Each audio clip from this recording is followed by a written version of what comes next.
Guys, I'm officially done with the 80s Rambo movies. What a journey.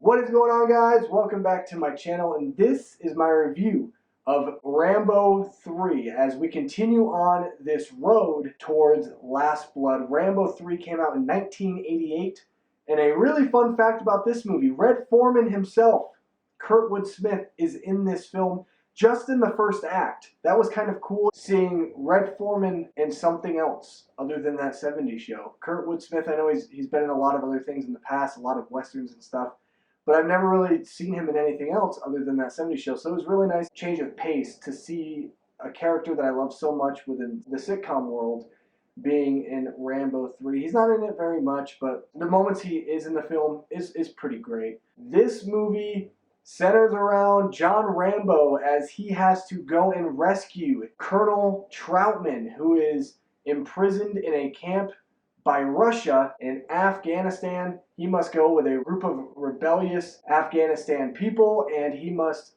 go against this Russia infiltration in this country and try to free the only person that he's truly ever really loved, and the only friend that he has left from his days in Vietnam. I have to say, this movie is boring. First 2/3 of this film, I just could not get on board.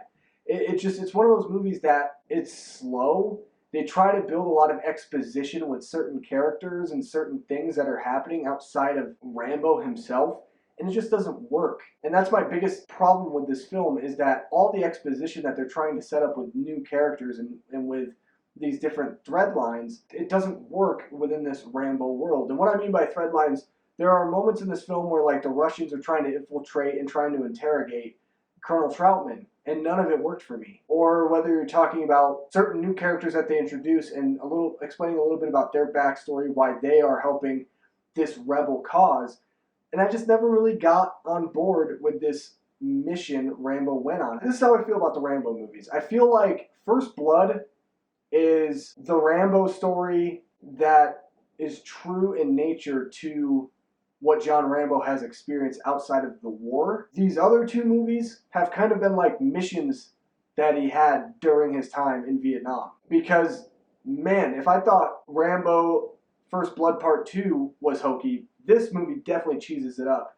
There are a lot of moments in this film that are hokey, whether it's Rambo in a tank, whether it's him flying this helicopter once again, to him literally taking out a piece of shrapnel that blew up inside of the side of his stomach, him taking it out with his own hands, putting gunpowder in the hole, and then putting fire in the hole to clean out the wound.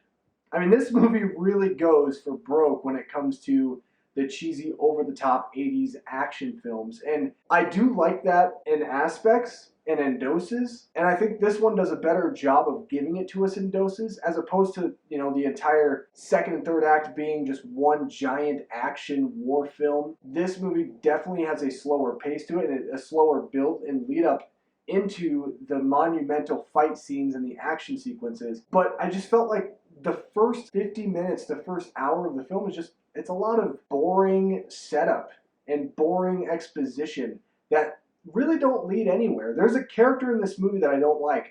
There's this little kid in the movie. I don't remember ever hearing his name. If he did say his name, I'm sorry, but that just shows you how much my brain was not really into this movie, just because all of the boring setup that was being executed on screen was just, mind-numbing. This kid, he is just so annoying, and I couldn't stand his character at all. It really didn't make a lot of sense to me why he was there. And I get that there's, children soldiers, but I felt like this movie went a little too dark in that area of trying to bring this child in. It's almost like Indiana Jones. It comes to me as if it's like the same instance with Indiana Jones, Temple of Doom, because Temple of Doom was just like this, where you have a little kid who's in the story, he shouldn't be, but he is, and he gets involved with these dangerous escapades. I don't like that. It's like exploitation, man. I don't know. There's something about little kids and action movies like this that just don't mix to me.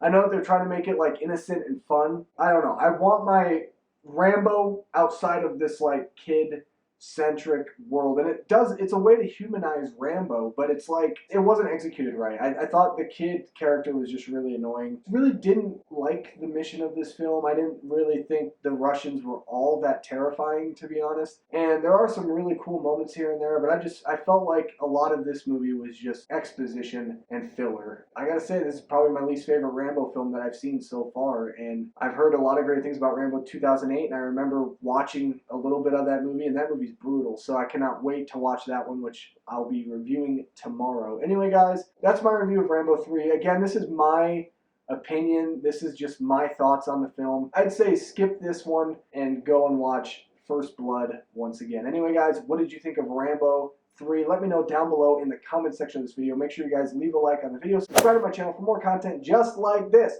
and I'll see you tomorrow for Rambo 2008.